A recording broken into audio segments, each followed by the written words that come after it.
Ladies and gentlemen, while we're taking our seats, I'd like to welcome you. Thank you for coming. I'm Jim Ziegler, the Executive Director of the Iron and Steel Museum. It's a cold night, so thank you for coming out. We're excited about our program. We're excited about our lecture series and like to thank our lecture sponsors, Pete and Ruth Nunn.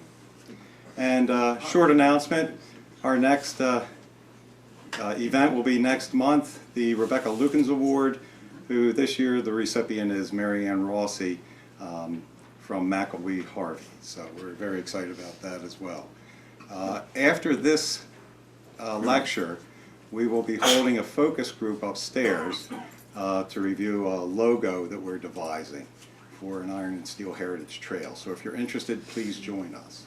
So without further ado, I'll introduce Juliet Hansinger, our Programs Manager.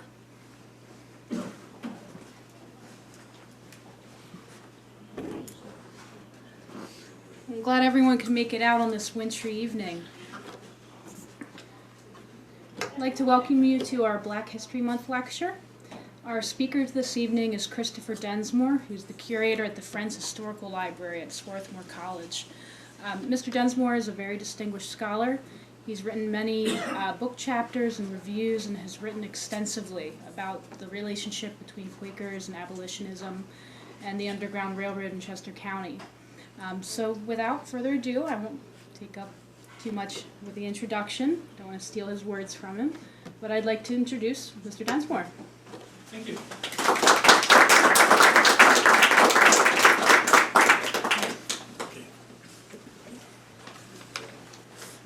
Okay. And for those that don't know, Friends Historical Library is the depository for most of the Quaker records for the entire Mid-Atlantic area. So if you're looking for old Fallowfield records, you come to us. We share that responsibility with Haverford in a kind of a strange way, but we cover that all. And anybody is certainly welcome to come if they have questions you think are related to us. I've got some things prepared to speak and some things to show you, but hopefully we'll have time toward the end for discussion. And if there are things that I'm talking about that sort of perplex you or don't seem to make sense, just kind of raise your hand and say, what did you say? And let's catch it at the time. I'll either say we'll get to that later, or try to stab at an answer. And let's see, how does this thing work? I do a lot of public talking to various groups, largely Quakers, but a lot of other things. And in most cases, no matter what the audience is, if it's a historical topic, people care about it, they're interested in it, but it doesn't really get way down into their gut. I could lecture here on Quaker meeting house architecture. You'd all be fascinated. I'd use Laura's slides and we'd have a good old time. But I probably wouldn't upset anybody. But our country, for various reasons, has very unanswered questions about race, and this has been going on for quite a long time.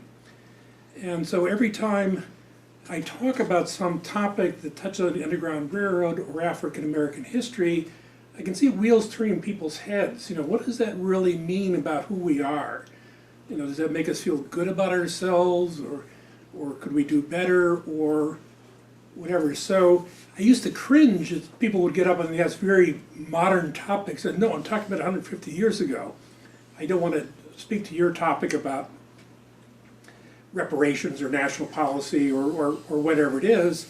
But then I finally decided, well, that's what people want to talk about. So it's a good enough thing to do.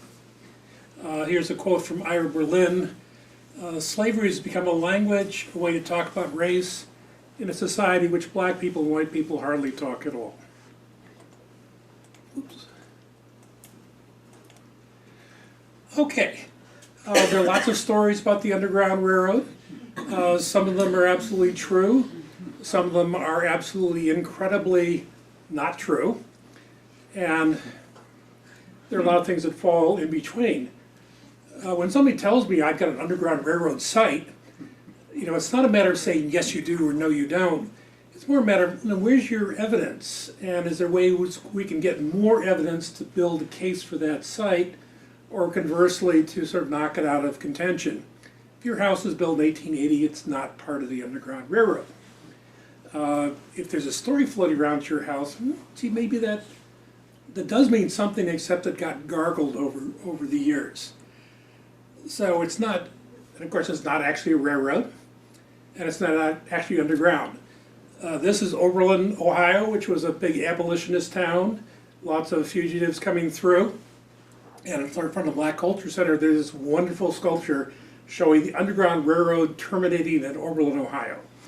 So literally it's coming out of the ground. Well, as soon as I told you it's not a railroad and not underground, well, in some cases it actually was a railroad. There was a guy named William Whipper in Columbia, Lancaster County, right on the Susquehanna. And he was an ex-slave, but freed very early, and made himself into a very successful lumber business. He ended up an extremely rich man, but he would send by rail timber from Columbia, probably had been floated down the Susquehanna, and he would send it to Philadelphia. And he made in some of his cars, because he actually owned the entire car, like a little space in front that was sort of hidden by all the pieces of wood piled up. And so there he goes. That's a letterhead from probably about 1850, but actually the train shown is a much earlier one with the Sharples forwarding goods on the Columbia to Philadelphia Railroad.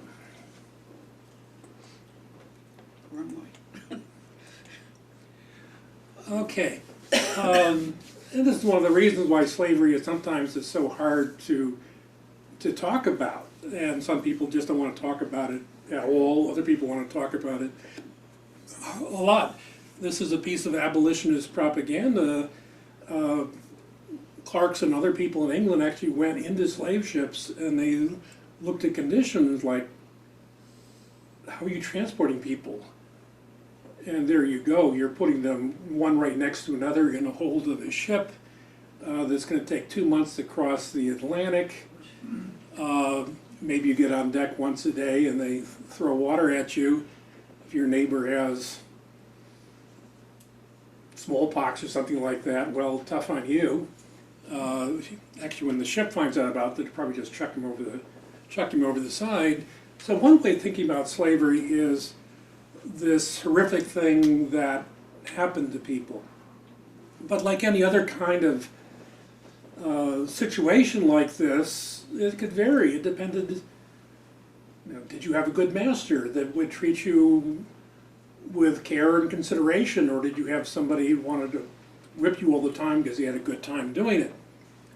But here we go, say everything twice.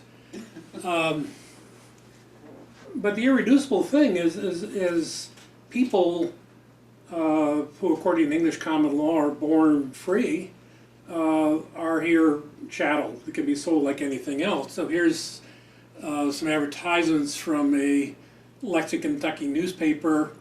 For sale, a house, coal, Negroes, cast iron columns for Iron and Steel Museum. It's just all like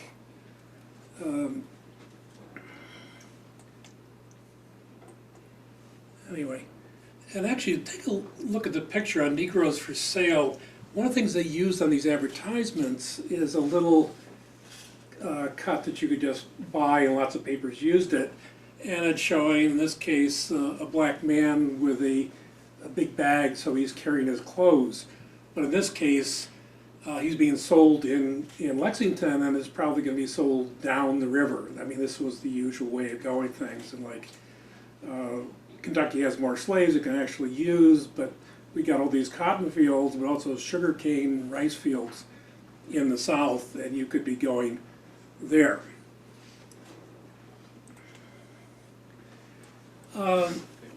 Getting more into the Underground Railroad, people think, it's just you're escaping slavery. Slavery is a bad thing, so you want to get away from it. Well, getting away from it is only one part of the equation. Where are you going? Where do you go that makes your life better than where you are? And for a lot of people, they never try to escape, because if you escaped, that meant you left all your family back there, and you left places that you knew and could tolerate. So it was the unusual person that escapes, not because the others didn't want to be free, but the others felt they had family commitments and they couldn't go without. So the destination is not Canada, it's a place where you feel safe, and that includes employment. Because if no one's going to hire you, how are you going to feed yourself? You need that. Education, very important. It's connected with a lot of things, including your employability. Legal protections. What happens if somebody puts their hand on your shoulder and said, "Oh, you look like my fugitive slave, I'm going to take you away"? The truth of it is that African Americans didn't have a lot of political clout in Pennsylvania during these times. But there were Quakers and others that said, "Wait a minute, what are you doing with that fellow? Can you prove you actually own him? Have you got all the papers? Have you done anything? Have you done everything right?" And they could oftentimes put the slave catchers on the defensive. You hit the man over the head that you're taking away. Well, okay, we've admitted the fact that he's a slave, you got us on that, but you committed assault. So we're going to try you and send you to prison for assault. So it makes Pennsylvania a place to come, because a lot of that's here. But it's not here all over the state. Chester County is very unusual. Chester County, the southern parts of Lancaster County, Philadelphia, there was a lot of Underground Railroad activity, almost all of it below Route 30. And most of it correlating with Quaker settlements toward the south. Kennett Square, East Marlborough, Pecopson, Pennsbury. Some of these had African-American populations before the Civil War of 10, 15. In case of Pecopson Township, almost 30% African-American. Now these are rural places, so we're not talking about lots and lots of people, but this was a bigger proportion of the population that, say, existed anywhere in Philadelphia. So if you were a person of color in 1850 and you were walking around Kennett Square, you were likely to meet other people of color. And there were enough people to form churches, which is often the one solid organization that you have.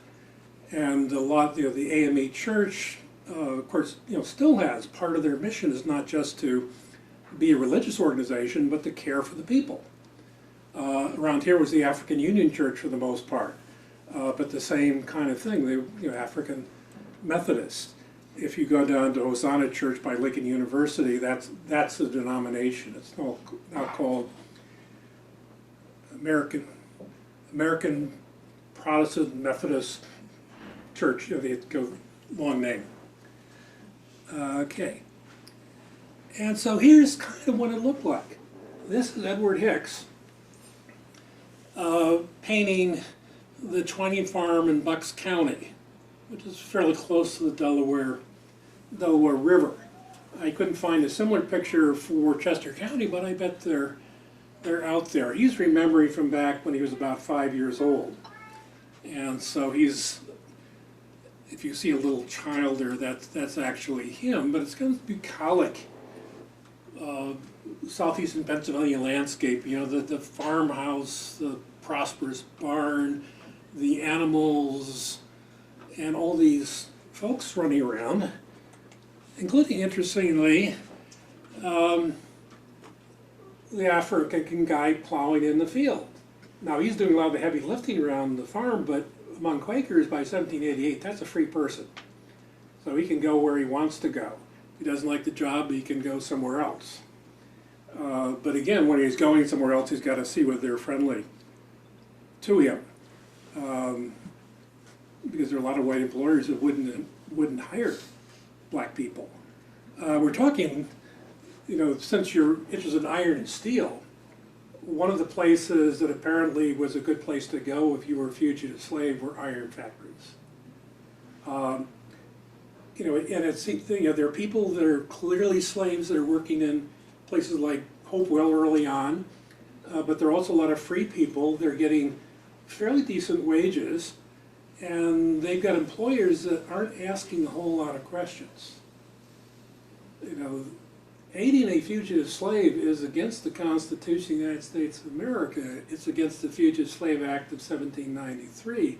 It's against the Fugitive Slave Act, the more terrible one of 1850. If they caught you harboring fugitives, they could charge you, $1,000 for hiding one. If you hide a family, that adds up, and if they don't recapture them, you've got to pay the master reparations because you let his property go. So the potential damage to you if you were hiding out somebody would be the worth of a mid-sized farm for the most part. So what do you do with these?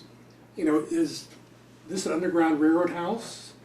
This man is probably free already, but this is kind of what a lot of Chester County looked like. There was a population intermixed by race, but usually it was the good Quaker farmers that had the big barn and the Africans who were plowing the field and being the hired men. So you find little evidence of property owning among African Americans in this county prior to the Civil War. Now you do find some, and some people don't think, oh, black people couldn't have property before the Civil War. That's not true. Among other things, they own all their church lots, but I've seen records certainly from the 1830s with African Americans buying substantial amounts of property. Not 500 acres at a time, but 40 acre, 80 acre, that kind of thing.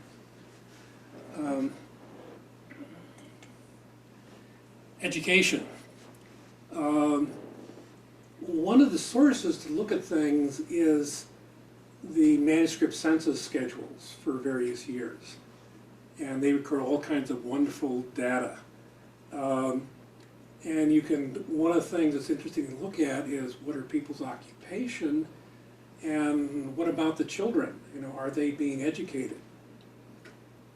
Well, the part of Chester County looking at most closely is the Kennet Township area. And matter of fact, pretty much anybody over 5 years old had some education. We're not necessarily talking a lot of education, but functional reading, writing, and up to the rule of 3. So that's an issue. And actually what segregated the schools in Pennsylvania was the consolidation of school districts in the 20th century. Because little one-room schools, when you had a rural population, you couldn't send the kid over to the black school because there were only 20 kids within 3 miles of your place, and wait a minute, it's not worth anybody's time to build a segregated institution. Let's see. The old Pennsylvania Abolition Society since 1775 and still existing, but a lot of their job was not simply promoting abolition, but it was education, legal protections. One of their councils 1 month dealt with 40 different cases involving kidnappings or other issues. This is in the 1820s. So they were good old Quaker busybodies, and sometimes literally patrolling the docks and making sure that bad things weren't happening, because there's the reverse Underground Railroad. You know, you get a 15-year-old kid walking around the streets of Philadelphia, somebody says, "Hey, kid, come to me, I'll give you a good job, you know, get in my wagon, you know, you'll get all these fun things," and all of a sudden he finds that he's crossed the border into Maryland, and this free person is now worth, you know, $800. So people, that sort of thing happened.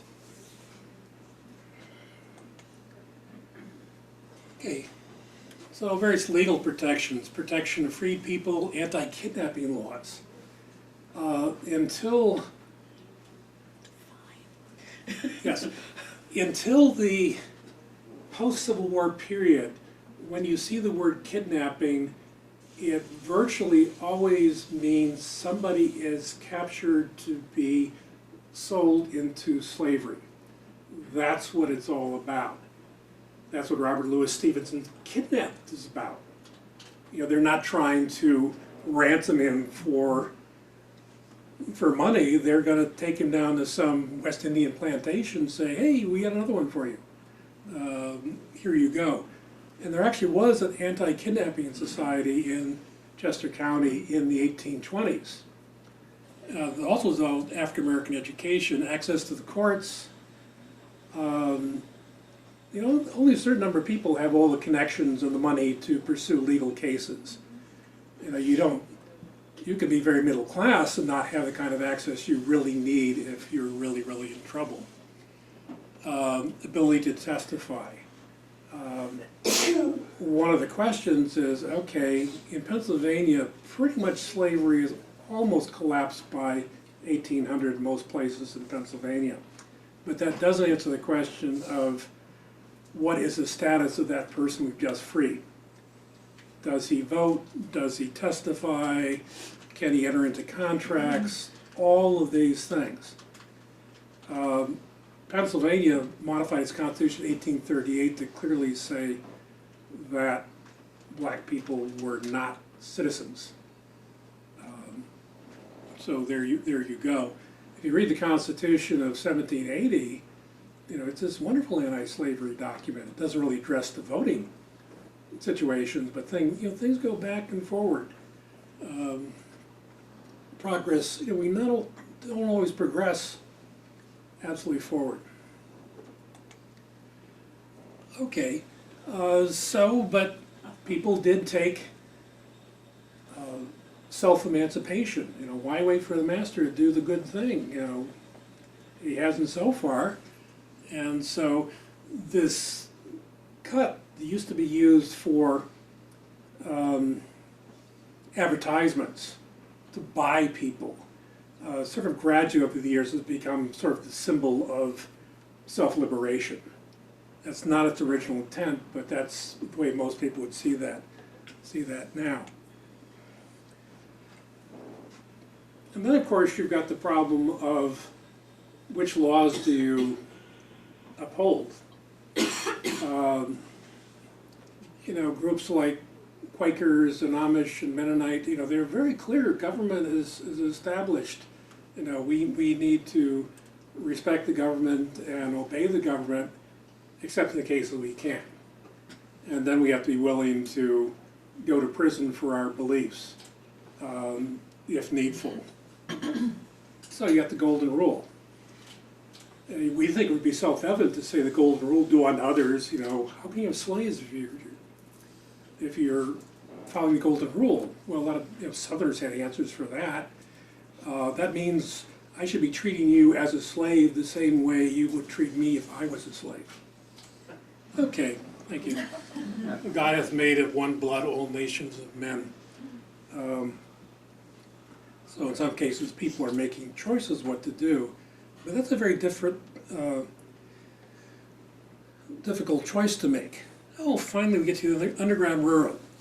Robert Smedley, whose History of the Underground Railroad is available, in the early 1880s thought that the stories about the Underground Railroad for sale would eventually die out with the people. And 1883, this is people that were still middle age had been actively involved, and so he went around and interviewed people, starting with probably with his wife's family, because they were very involved.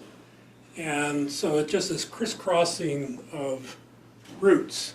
Somebody made this map based on Smedley, because Smedley would say, oh, we sent people here, and we sent people here, we sent people here. Oftentimes alternate routes, in case they were being pursued, or closely pursued, or for whatever other reason.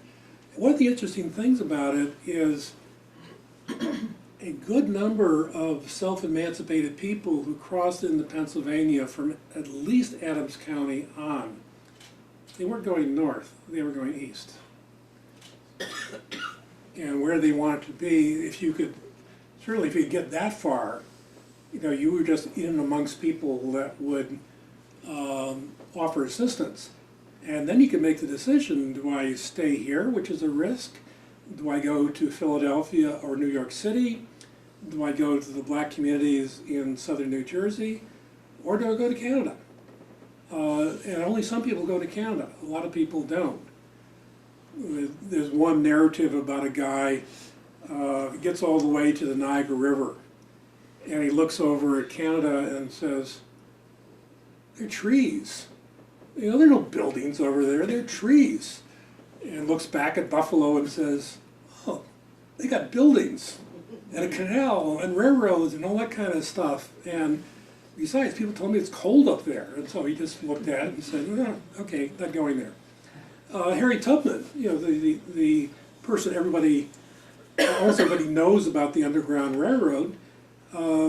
After she escapes, she first goes to St. Catharines, Ontario, and that's a very interesting place, and stays there for a couple of years. But then she moves back to New York State, and this is under the Fugitive Slave Law. And one of her neighbors is William Seward, who's later Lincoln's Secretary of State. If you saw the book on the recent movie that was made on the constitutional amendment going through Lincoln, and Lincoln's attempting to finesse this through Congress, he's the guy in there. And he actually had been governor of New York State a while ago, and was a very radical kind of person. So we have all these roots, and this is amazing because most places do not have this. It's very rare to see. I don't think you're going to see this kind of a network and system until maybe you get into Ohio and Indiana, and not all places there. I mean, we like to think, here's where slavery becomes another racial issue. We like to think, oh, I have nothing to do with that because my ancestors were all good people, and they wouldn't have done that. Well, one of the reasons for the Underground Railroad was you were keeping people out of sight of other people who might turn him in. I was just reading something about the Ray Santa Louis, who was over at Kimberton and very much involved, and she's talking about we can't trust our hired girl. They had to hide the fact that they were bringing fugitives through from the family servant.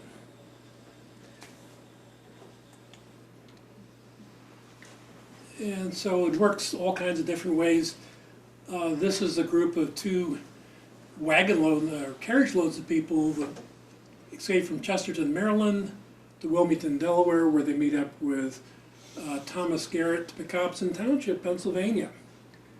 One of the reasons this is so very interesting is the household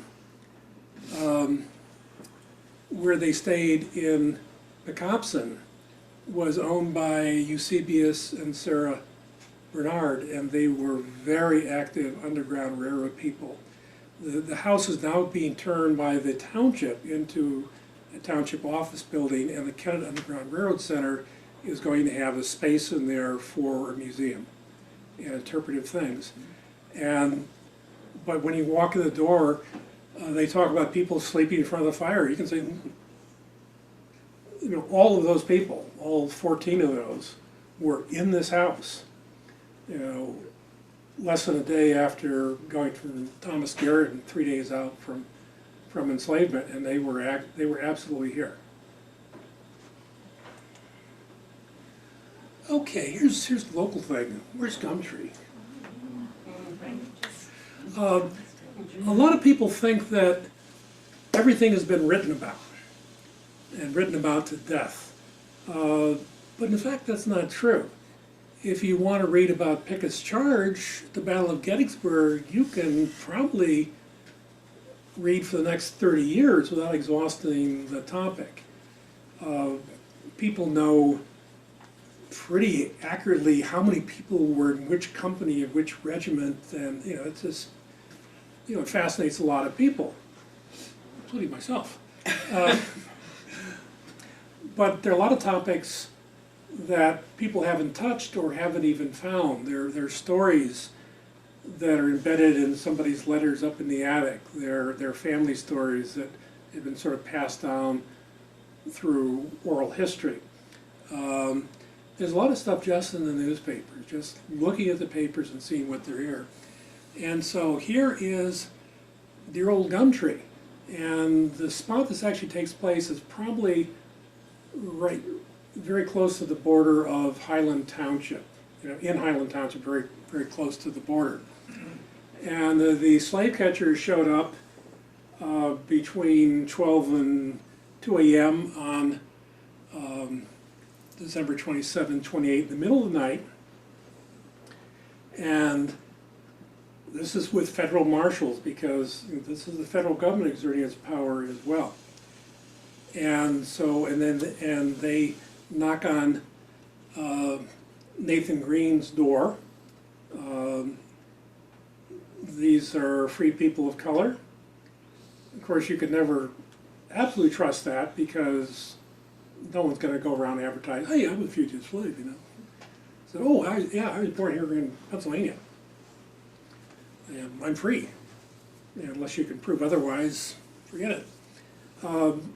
But they had heard that some self-emancipated slaves, freedom seekers, we even play with the language we use to describe what somebody's doing.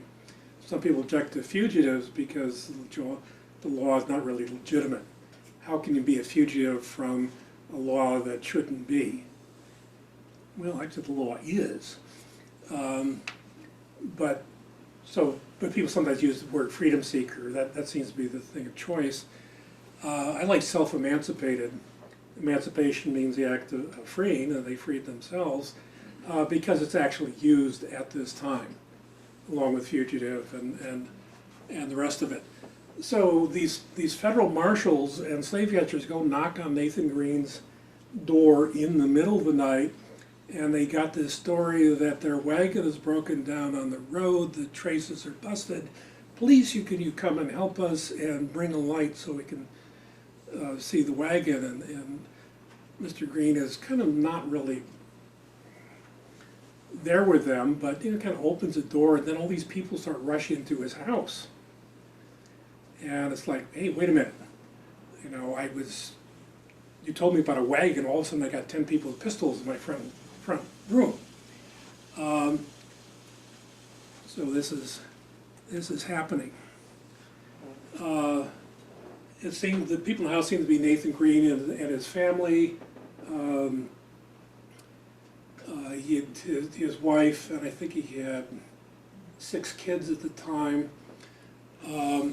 And so he just picks up a big axe and starts swinging and says, "You can't come in here. If you want to search my house, come back in the morning. I'm not going to let you in my house at night." And of course here he's standing, and in the back room are his kids sleeping there from the age of 1 month to about 8 years. And then firing starts. His brother George comes over. One of the women in the house hands him a musket. The patrol grabs the musket and takes it away from him, and he's shot several times, but apparently not fatally. But I wouldn't want to be shot, even if it's not fatally. One of these pistol shots took effect in the arm of the man with the axe, wounding him severely. but he maintained his ground at the door of the room, signifying his purpose to guard at the risk of his life. So, who knows, who's told the story of Nathan Green before? The evidence for this, and Leroy says I should do more about how do we know this stuff. I ran across this as a little article in an abolitionist newspaper. And there were a couple of little articles in the Philadelphia papers, and after about 3 days, the story just kind of fizzled out. Nobody said this was a great thing, but maybe we ought to build a statue to Mr. Green.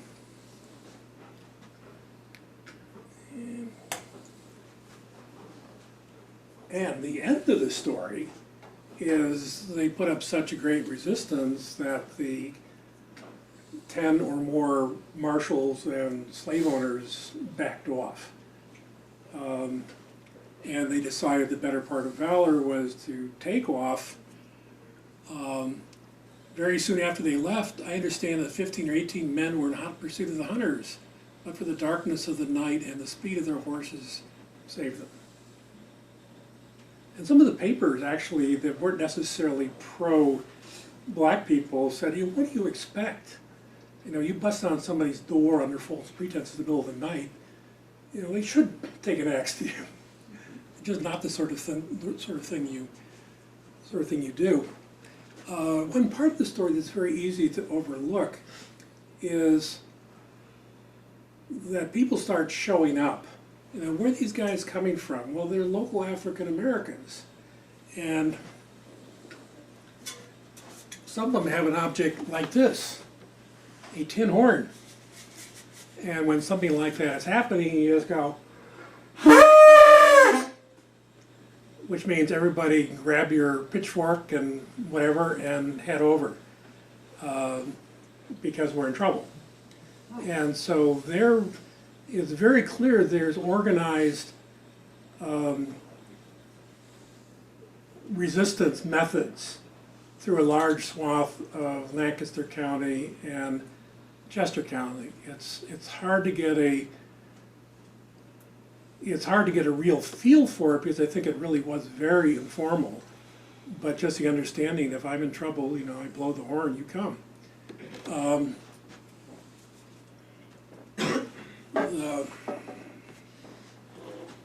Okay. Actually, Christiana, just down the road from us, and not all that far from Gumtree, and not all that far from Penningtonville, where there was another incident like this. Federal marshals show up on September 11th, 1851, with Edward Gorsuch and his son, who are slave owners in Maryland, and they want their property back.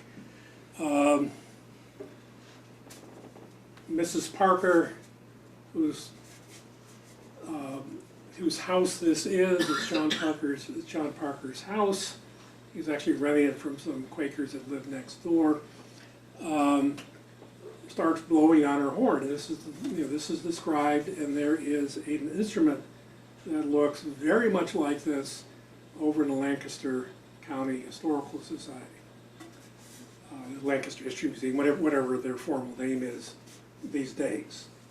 So I got this in Lancaster County somewhere. This may have been somebody's noisemaker for weddings, or it may have been for calling in the hands for lunch, or hucksters used. It's just an instrument, but one of the uses was to signal people, and that also meant you grabbed whatever you could to persuade people to go other ways. This is a corn knife. I mean, it's basically sort of an American version of machete. You use it to, when you're chopping corn, you want to chop it off at the roots, you do it. I've actually used this on the brush outside my house, and it works very, very well. But it's a big, heavy piece of iron with a big, keen edge on it. And so this fanciful picture of the Christiana resistance, something called the Christiana riot. Shows somebody pointing a pistol, but more often it was something like this. And in fact, one of the stories is that it was the women who finished off Edward Gorsuch, the slave owner, with these things. I almost feel creepy to hold this thing. It's within the realm of possibility. This was there at that time. There is something like this, again, at the Lancaster History Museum. Looks very much like this. You probably can find it online. The good Quaker story we have about this is that the people who actually owned the house where Parker was living, he probably had one of these deals to be a hired man for somebody, but the deal included a house and firewood and a garden plot, were the Pownell family. And of course, then they got Edward Gorsuch's son, who is Dickerson, who is severely wounded. They think he's going to die, so they take him to the next house, and that's the Pownell house. And Pownells are good Quakers, and so they're doing things like burning incriminating correspondence. And then the federal marshals show up, and they put Dickerson in the front room. And there are 3 daughters of the Pownell family, all in their early 20s. And so they're running to the front of the house with cloth for bandages and water to do wounds and just all the things you need for somebody who's severely wounded. The federal marshals are all around. We were actually on television not long ago with Zoe Deschanel, because she's a descendant of one of those Pownell sisters, which she didn't know apparently. So you got these Quakers, taking care of this, who were backing this, these escaped slaves, but they're not interested in the violence part of it. And in the back door walks William Parker and his 2 lieutenants, who were the head of the resistance at Christiana. And they said, "You guys really need to get out of here." Apparently Parker hadn't really realized the extent of what he had kicked off. There's a big trial after this. Lots of people are tried.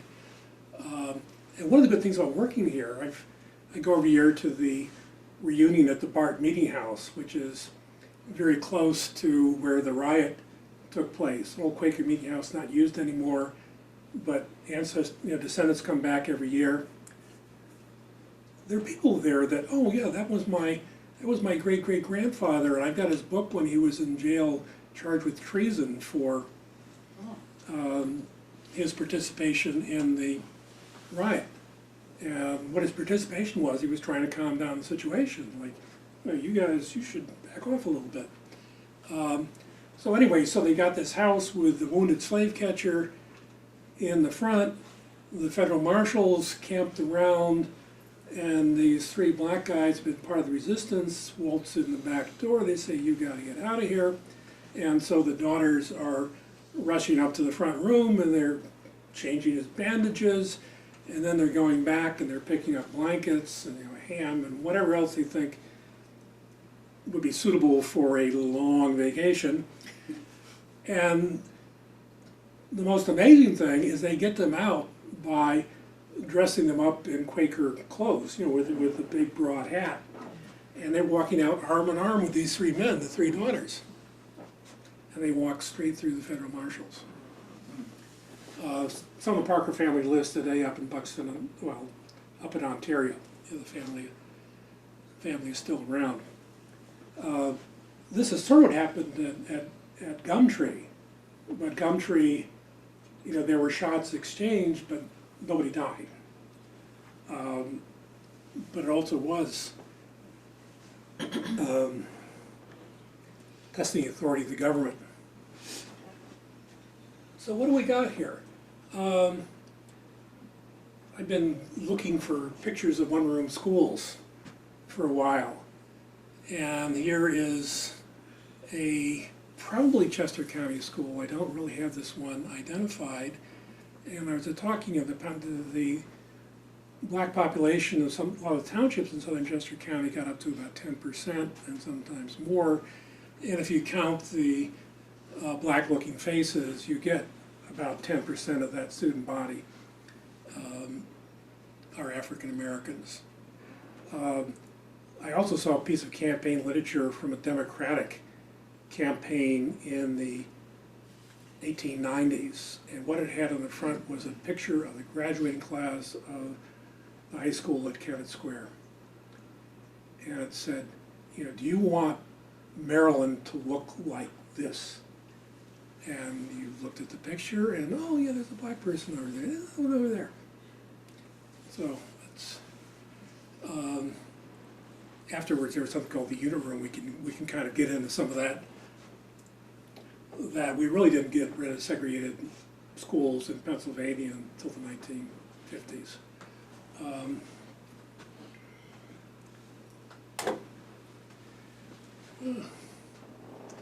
Lord, we ain't what we should be, we ain't what we're gonna be, but thank God we ain't what we was.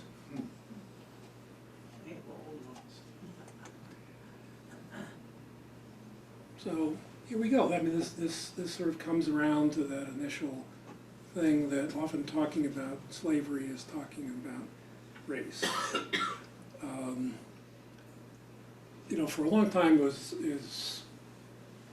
sort of like white people feel good time. You know, we were so good and we had the Underground Railroad and that sort of thing. But you know, there are a lot of other issues, like, you know, all these African Americans that lived in Chester County, but most of them never went beyond the hired man stage.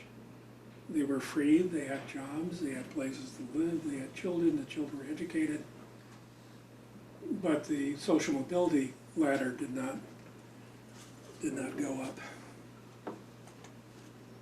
Okay. I think that's the end of what I got prepared, so any questions, comments, rebuttals? Yes. Do we have any idea how many of the African Americans were able to take advantage of the Underground Railroad and escape slavery into freedom successfully? It's a big question. The United States Census in 1850 and 1860 asked that question. And the 1850 response was a little over 1,000. The 1860 response was a little under 900. And you think at this time there are 4.5 million slaves. If you follow that estimate for I worked out the mathematics once, so everybody who escaped, there were like 500 people born into slavery. It never was a way to bleed the South dry. It was always symbolic, because what happened is you got people like Frederick Douglass out of slavery, and he could go say, I was there, I did this, and I'm this articulate guy, and I can tell you all about it. The number is probably higher than that, but beyond then it just becomes sort of guesswork. It's guesswork in Canada too, because there are several census figures from the 1850s in what's now Ontario, which is presumably the place where most fugitive slaves that are going to Canada, that's where they're going. And the figure is very widely about how many people are there. You know, are there 5,000 people of color? Or are there 8,000? Are there 14,000? It's just like, you can't look at this sort of thing and sort of determine, oh, that, this figure looks more accurate, and look at how they did the census. But you're getting sizes that if there had been even 1,000 a year in the Underground Railroad had been coming into Canada, there should be a lot more black people in Canada than there actually were. I'm going to just hazard a guess. I probably think we're probably talking more like, 2,000, 3,000. But it's just not known.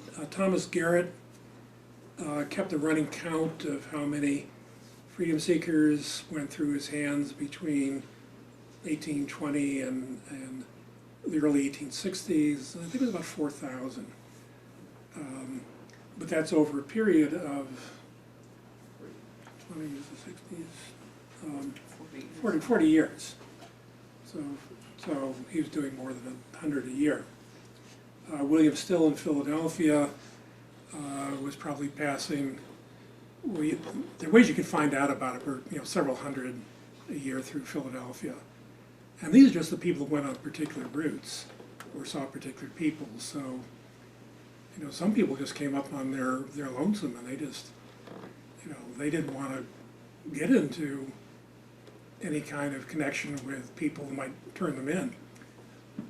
So they'll show up in upstate New York and like, how did you get here? Well, through the woods. Yes. Quick question. There's a lot of discussion about how people could recognize houses that were friendly, including some people have said quilt is a myth, and the whole language of quilts are a myth. Could you comment on any of that? Most of those kinds of stories are not just myths, they're total fabrications. The way it's lined out in Smedley, he was actually talking to people. Sometimes it's like James Gibbon and Burdenham would say, okay, you guys go over toward Gap and at the fourth intersection, turn right, and it's a big house. It's a big house with a barn with a horse weather vane on it. And not send anybody with them, but this was often the case. You just got some very sketchy things, or you got a guide. The idea that quilts were secret signs, that's a real crock. And I always wonder whether to talk about it, because as soon as you talk about it, people think, oh, that might have been. Well, no, there's no evidence, other than the story of a retired school principal down in South Carolina to this white woman of not a lot of credentials, who was looking for an Underground Railroad story, and she was happy to supply several. I think that there were times you did things like that. If you're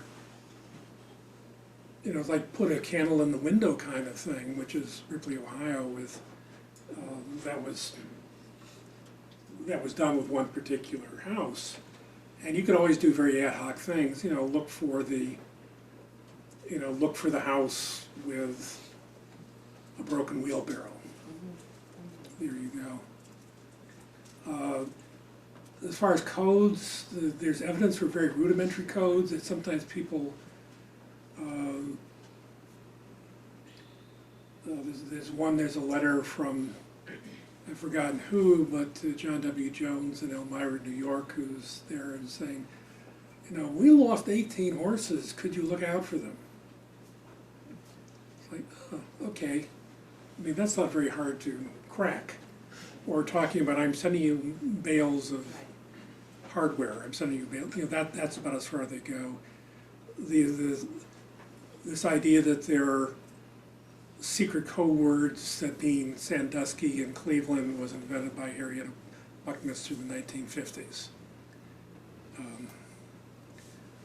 Because her sources go back to a Canadian guy who's rather suspect, who says no more than we had the kind of things like, I'm sending you so much goods.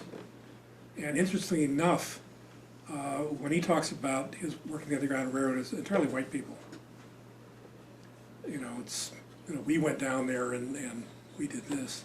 It's a very suspect source. But there's it's like tunnels. It's wonderful to think about. Hidden rooms seem to be extremely rare. Smedley doesn't mention a hidden room in Chester County. A lot of people get hidden. They get hidden under a pile of crocks. They get hidden in the woodshed over the spring house, in the basement under Grace Ann Lewis's bed. all kinds of things, but he doesn't say word one about somebody building a secret hiding place. I know of 2 or 3 that have good evidence for them, but that's about it. There was something a couple of months ago where somebody's doing some construction in a little town just south of Harrisburg, and they broke into this underground vault that nobody knew existed. And then this whole flurry was an underground railroad vault, you know, because that's what everybody wanted it to be. And finally somebody who knew something about beer said, no. I know exactly what it is. I can show you many of them. It's a lager cellar. But people wanted it to be the other thing. And of course, you know, there were people, you know, none of the people living in the neighborhood had any idea that there was this thing down there. I mean, it just sort of comes out of the earth. And a lot of people have old farms. If you have old farm buildings, there are lots of places you can hide, and there are probably lots of things that don't make a whole lot of sense. Things like water cisterns. You know, we don't use them anymore. You know, little passageways. There's a house in Swarthmore, Pennsylvania. It's on the it's an underground railroad house, and they got evidence of tunnels in the back. Well, it's a Victorian house from 1880. There were tunnels. Yeah, there are tunnels, so you can, you know, bring coal down to the basement or whatever you need a tunnel for. Perfectly logical kind of thing. I had a friend that had a house on Route 52 going to just inside Delaware. Mm-hmm. He had a tunnel in his house that went all the way under 52 over to the next house over there. I actually saw it. Yeah. See, things like that, we need to get the name of the fellow and exactly where it is and see how we can prove it. Yeah. Well, that was, he's been going for a long time. That was back in the 50s. Yeah. There's a house in upstate New York, on the Niagara frontier, and I went back to find the oldest reference I could that it was used in the Underground Railroad, and I came up with a newspaper article from the 1930s that said it was used on the Underground Railroad, and it was used to smuggle Chinese immigrants from Canada, and it was used for rum running in the 1920s, and oh, by the way, it's haunted. A lot of older houses, there used to be a lot of stories about them having the cellar where you hid from the Indians. And you would identify certain, you know, oh, there's a loophole for the musket for when the Indians were coming. Most of them don't pan out, but there's no reason not to check everything out when you see it. Yeah. What was the reaction to the Canadians to these slaves coming? Is this something they encouraged, or just basically ignored because it was not that big of a deal, or? There doesn't seem to be any issue. Of course, I mean, there's some Canadians, anti-slavery folk, who were delighted. A lot of these places that were set up in Canada were like little villages. Dawn, Buxton, Sandwich, you know, little separate enclaves of what by then were African Canadians. But there's one guy in Toronto who actually managed to get a carting business and be an extremely wealthy man with a big, huge mansion. And, you know, gave the land that the so-and-so school was on, just all that kind of stuff. Never learned to read or write, but did very well for himself. I think you have a, you know, there are differences, and of course this is one of the things that the Canadians, who are British, can tweak the United States. Oh, the land of liberty. I saw somebody just come in from the land of liberty. He wants to be under the protection of the British Lion. So, yeah. You spoke a bit about various points in which the institution of slavery was being dismantled in Pennsylvania. Do we have any idea what those who were enslaved, what kind of work they were doing? Was it farm work or domestic, or do we really have an idea of what those folks were doing? It's hard to get at, but you know, if you go into more tax records and census records, and you find somebody's a farmer and has 3 slaves, they were probably farming. And if he's an iron master, that's probably what they were doing. But then you get all kinds of, I mean, people do things like buy their time and go sell pepper pot soup on the street corner. And like, you know, how do you find out somebody did that other than running to a reference to somebody doing that? And there are also sort of classes of what jobs people were welcomed into and what jobs they weren't. For some reason, a lot of African Americans were barbers, and that seemed to be perfectly okay. And there is very interesting because who's better than a barber to know what's going on? I was doing some work up in upstate New York, and the largest number of cases I could come across all connected with the Niagara Hotel. And the Niagara Hotel, you know, the cooks, the washers, the waiters, including the head waiter, were all African American. And so sometimes people in the South would come up and go see Niagara Falls and bring their servant with them. And they would be back at the hotel, and you can imagine somebody just whispers, do you want to go back there? Because we'll have you over on the Canadian side in about 20 minutes. So that was, so, yes. I mean, if you were up here in Pennsylvania and you saw 2 African Americans, how would you know one was a free person, you know, living there, and someone was a slave?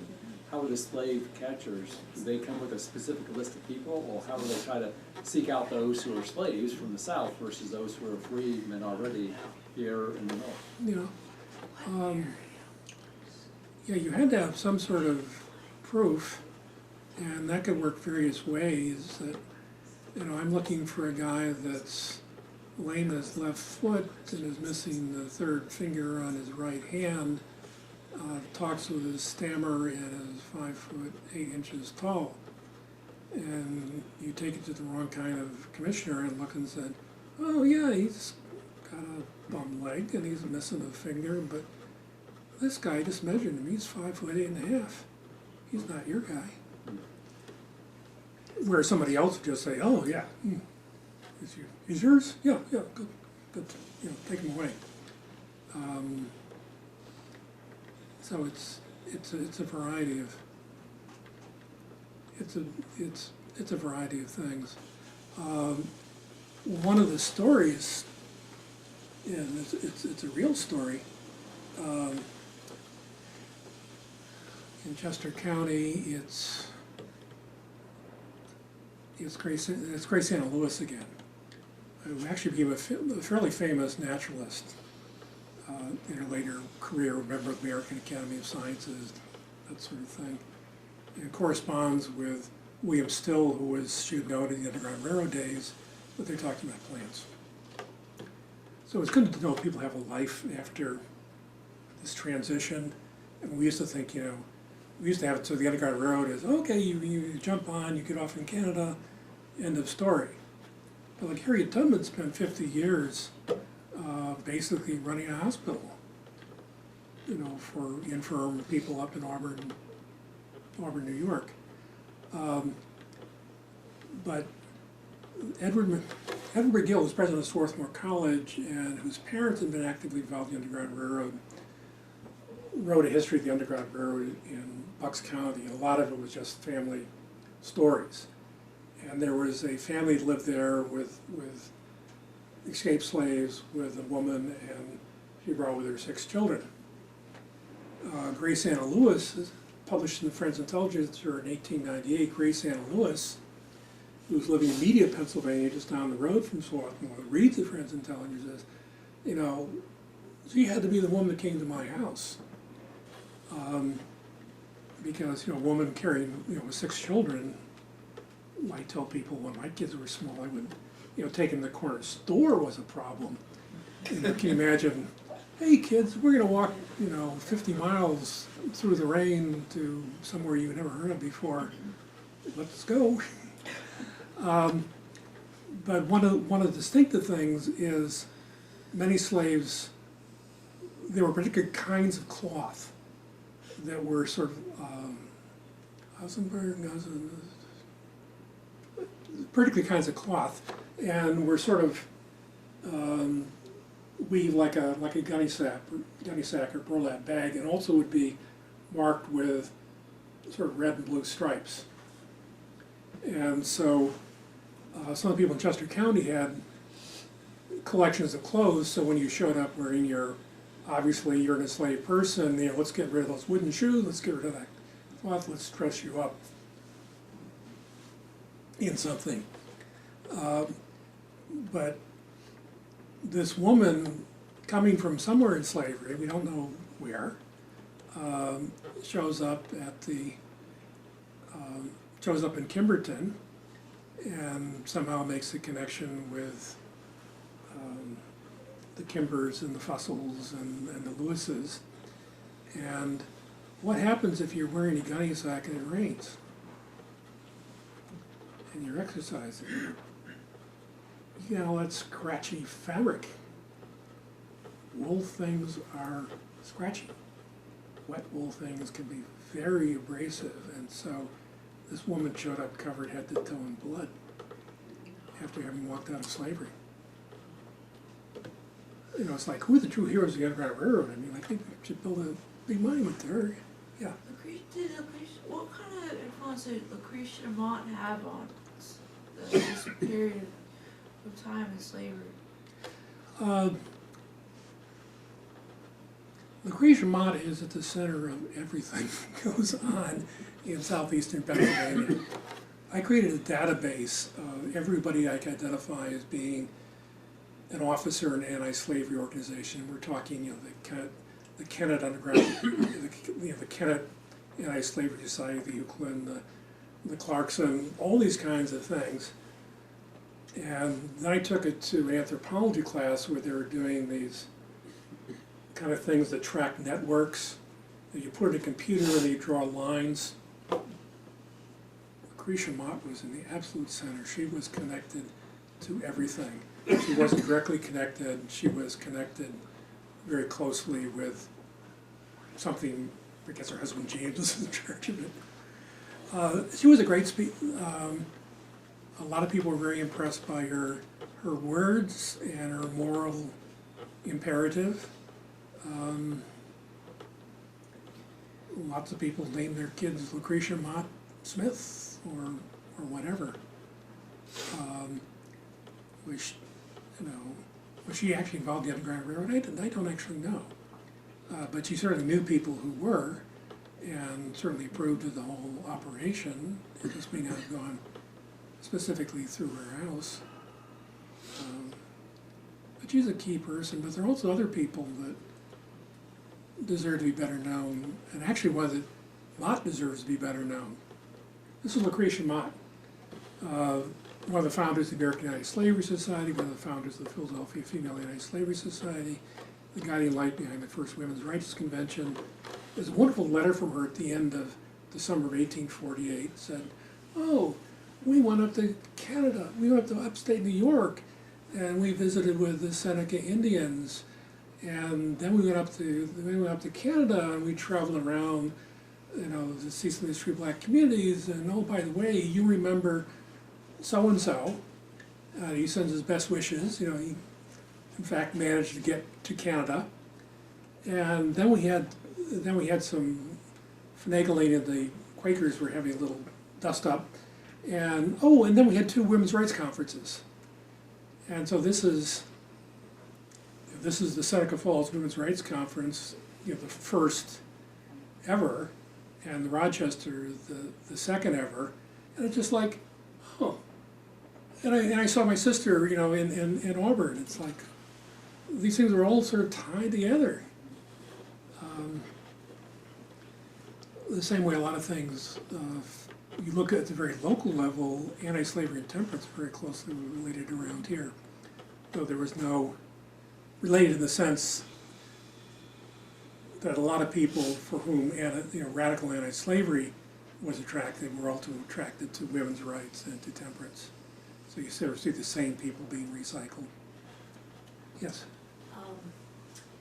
There's our school district has an old building that was its headquarters for a while. And I keep hearing it was on the Underground Railroad. Do you know what the proof of that is? Do you know anything about any documentation associated with that? Yeah.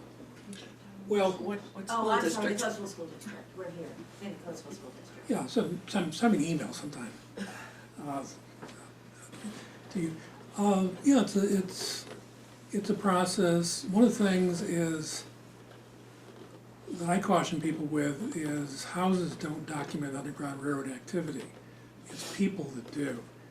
So it's much easier to sort of start from, well, if this was on the Underground Railroad, who would have lived here at what time? I had somebody come up with a story like this from Kimberton. She said, oh, we had family stories about it. And then I determined her family stories actually were written down in the 1930s, and they were spoken by people who were actually alive before the Civil War. And I could put them as members of the Kimberton Anti-Slavery Society. You know, that's not a big thing. It says it's the Underground Railroad, but it says, oh, There's probably I've got what's as close as I could probably get to a first-hand statement of people that were active abolitionists, Quakers, and a number of other things. And so a lot of it's sort of building up the case. One of the things you look at for buildings, well, when was the building built? And it's remarkable how many buildings simply disappear by saying it's post-Civil War. Somebody did a study in Ohio of Underground Railroad tunnels and looked in a several county area and identified 20-something spots of claimed tunnels, and investigating them, 20 were clearly not.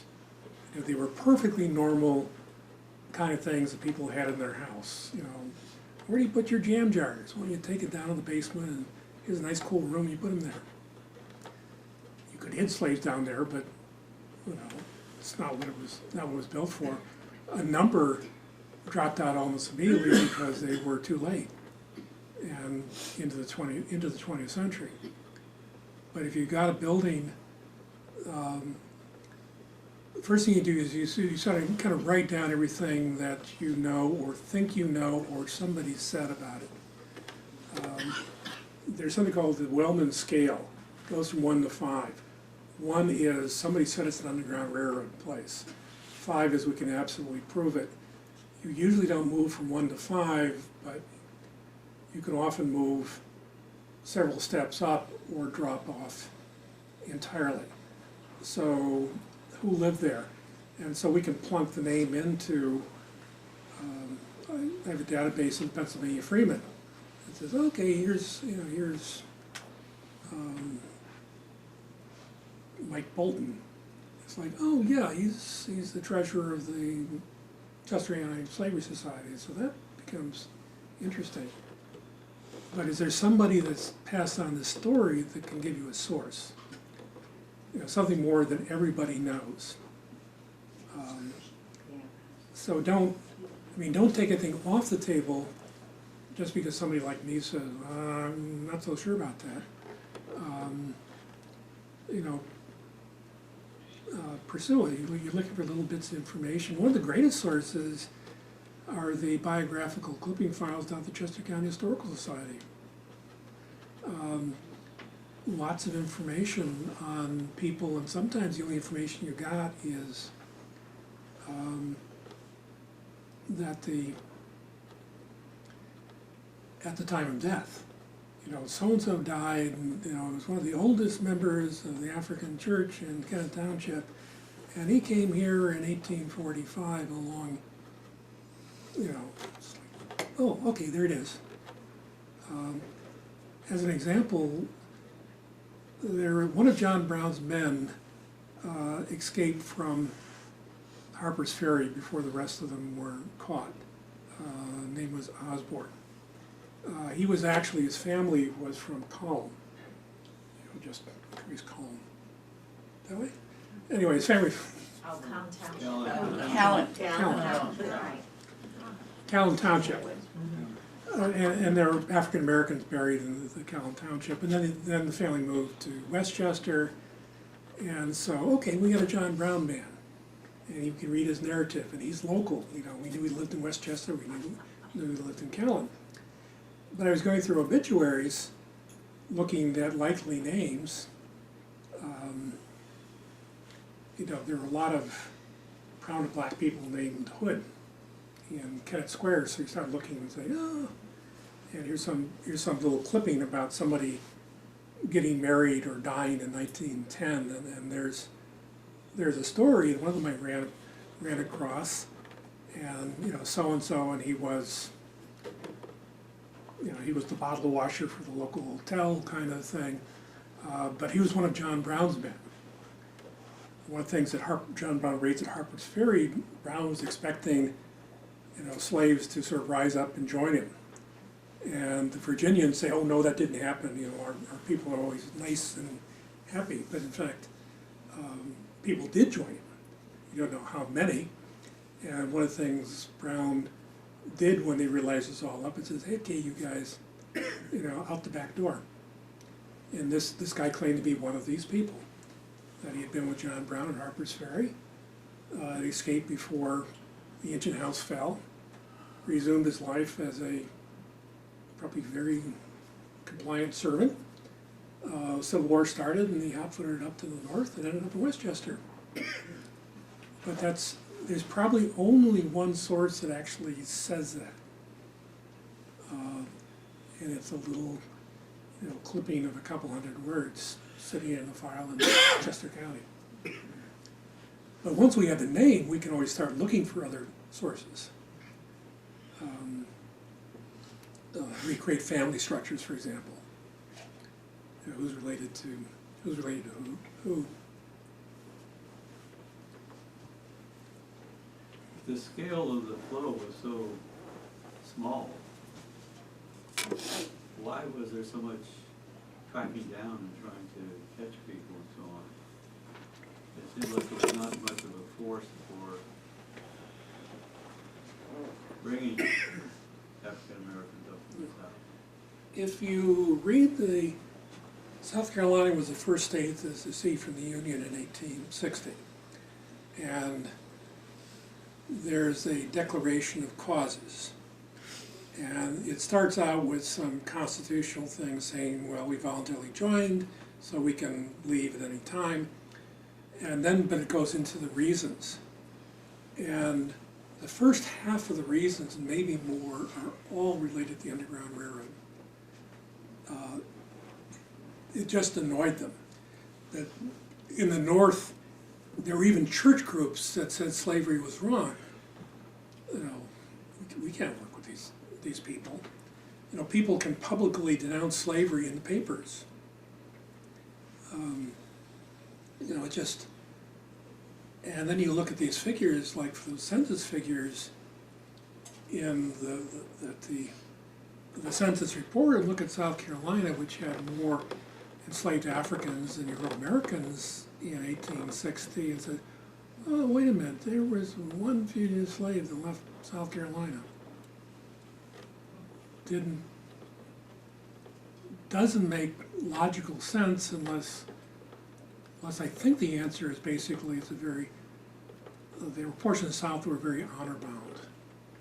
And it didn't matter whether something was true or not. That it's like Senator Brooks being caned in the United States Senate. You've insulted my family because you're say slavery is wrong. Well, my family all owned slaves, so I'm going to whack you with the head of my cane. You know, that's a dynamic that we don't always realize in, say, international. Today, it's, say, international affairs. Because sometimes people are coming from an honor-based morality system, And that is, there's some problems attached to that. You've done something bad to me, how do I restore my honor? As opposed to, you did something bad to me, let's sit down and figure out how we can make it right. Well, no, that doesn't assuage my honor, because I haven't whacked you on the head. We've been going for quite a while. I'm entirely happy to stand here and make comments about all sorts of things. But probably we ought to, maybe just a couple more questions. I just have one comment because it's just stuck in my brain and I have to let it out. I'm going back to Nathan Green, who had an axe under his bed. You don't keep an axe under your bed unless in 1850, that's your only recourse. I mean, it is very, very clear that there is organized plans in case the slave catchers come. It's particularly obvious in parts of Lancaster County. William Parker led the resistance. He'd been doing that for years. There's some interesting, there's one case where somebody got kidnapped. There probably was a fugitive slave, but they were just snatched. And the slave catchers had her and were taking, and it stopped in Georgetown, which is just, sort of west of Christiana. And so here comes this Quaker farmer who'd been working for it, riding his horse, and of course those good peace principles, and trying to get the law on this guy, or talk him out of it, or whatever. And in the meanwhile, he's telling all these black farm workers what's going on, and let me get that big stick. You big stick? Big stick.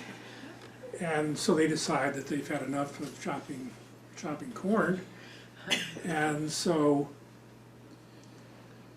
sometime during the night, somebody knocks on the door of the inn in Georgetown, and one of these slave catchers goes out to look what it is, and he sees a whole bunch of black people with pitchforks and sharp things.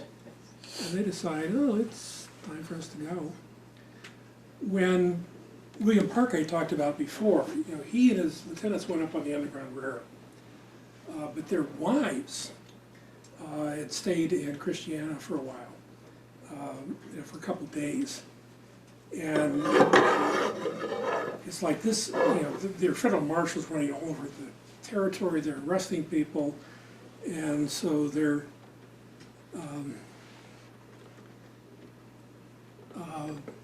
trying to find somebody who's going to hide them or take them on the next stop or whatever, and people just not doing it until they're near the Collin Meeting House, and this little black woman comes along and they start to explain. She says, "Oh, don't worry about it. We've done this stuff all the time, and just I got to go set my basket down." And then just walks off with the three women. It's like, yeah, we got it. We got it covered. Don't worry about it.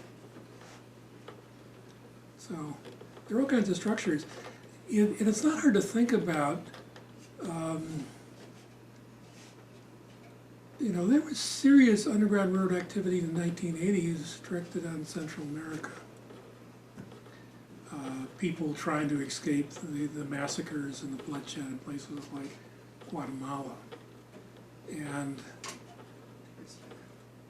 a lot of them actually what they're trying to do is get to Canada, because Canada was much better with asylum seekers than the United States is. So here we are trying to smuggle people across the border into Canada. But there was no organizational sense. I'm a card-carrying member of the Let's Move Central American Refugees Away from Danger. But people sort of knew who they could trust and talk to them. And it's like, hey, do you happen to have a couch? Oh, yeah, I got a couch. So it's happened over the years. During the 60s, it was draft resistors. into Canada. Now there's tunnels for Mexico too. Yeah, well, that's people try to get at. Yeah, that's that. It's got an underground railroad too. Yeah, I guess, but it's but it's not. And you're just thinking about underground hiding places. How many people do you think live in Coatesville that are wanted by the police and the police can't find them? I don't know, just, say there are 5 people like that. Are they hiding in somebody's jam cupboard? No, they're probably in somebody's house. They just don't walk around too much during the daylight. Or change their hair color, and all that kind of stuff. There are all kinds of ways to hide people. That's a more nefarious cause than getting people free, but it's one of the ways to think about it. But yeah, if you got a story, write it down, find the sources, and then find ways, and then there are ways that you can kind of go from there. Right. You give out your card. I've got the business cards.